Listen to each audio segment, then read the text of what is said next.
Rame Guyane maintenant avec l'arrivée des premiers skippers qui se profilent. Le vainqueur de la traversée pourrait finalement franchir la ligne d'arrivée dimanche à Kourou. Olivier Ducap et Antonio de la Rosa se disputent la victoire, même si le second nommé semble mieux placé pour l'emporter, à moins qu'Olivier Ducap qui passe par le sud et ses extraordinaires pointes de vitesse ne viennent changer la donne. Et on va parler maintenant de Pascal Ténière. Pascal Ténière, un des concurrents qui est arrivé en Guyane aujourd'hui. Il est le premier skipper à avoir abandonné la traversée.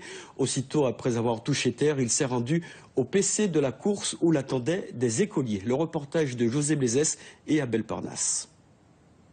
J'ai fait une crise d'angoisse, je me sentais très bien et c'est là où est le paradoxe. Alors au jour d'aujourd'hui, je serais tenté de dire que est-ce que c'est le large qui m'impressionne?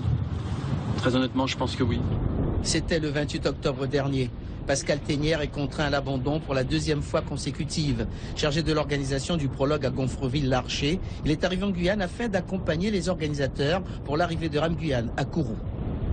Mon but d'être là aujourd'hui à Cayenne pour accueillir les premiers coureurs, c'est parce que à travers leur aventure, moi j'ai traversé avec eux et puis ils ont révélé beaucoup de choses et je tenais à soutenir, encore aider les rameurs jusqu'au bout, vivre l'aventure aussi un peu avec eux.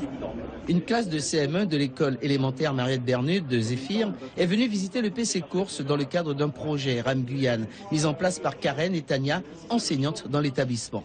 L'échange entre Pascal Ténière et les écoliers fut enrichissant. Est-ce que ça fait mal au corps de ramer tout le temps sur l'eau et de reculer? Donc ça fait pas mal aux bras, mais ça fait mal aux mains.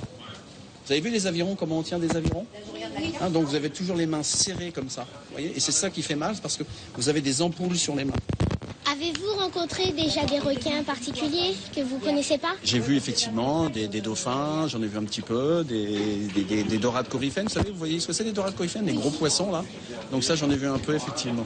Des questions-réponses qui ont satisfait les 18 écoliers qui ont également visité le bateau de 8 mètres de long.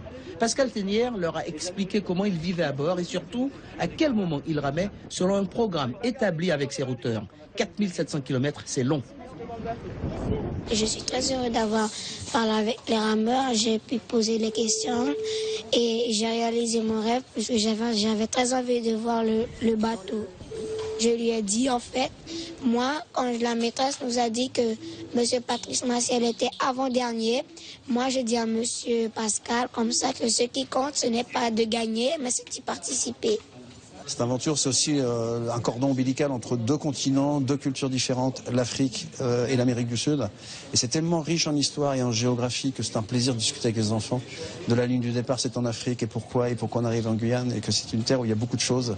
Et les enfants vivent cette aventure avec vraiment une effervescence. Et moi, je suis très surpris par le contenu de leurs questions. C'est vraiment très beau et très fort. 2 mois après le départ de Dakar, les premiers skippers sont attendus entre samedi et dimanche prochain au large des îles du Salut à Kourou. Olivier Ducap ou Antonio de la Rosa, lequel des deux coupera la ligne le premier?